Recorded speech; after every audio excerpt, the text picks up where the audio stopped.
തൃക്കേക്കര ശ്രീകൃഷ്ണസ്വാമി ക്ഷേത്രത്തിലെ ദശാവതാരം ചന്ദ്രൻകാത്തിന്റെ 1-ാം ദിവസമായ ഇന്ന് ശ്രീ കലാഭവൻ ശശികൃഷ്ണ അവതരിപ്പിച്ച വൺമാൻ ഷോ വളരെ ഹൃദ്യമായിരുന്നു, ആസ്വാദ്യമായിരുന്നു എന്ന് പറയാതെ വയ്യ. ഒരു വലിയ കലാകാരന് ഈ ക്ഷേത്ര സേവാ സമിതിയുടെ നന്ദി അറിയിക്കുകയാണ്. നന്ദി നന്ദി നന്ദി. Thank you sir.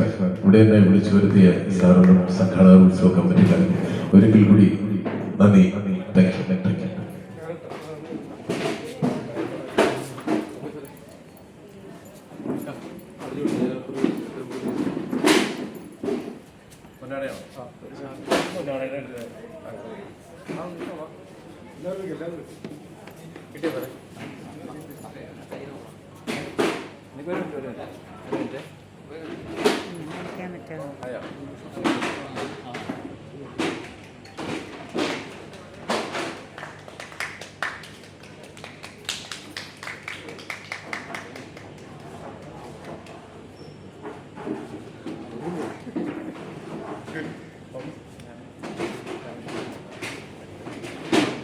So,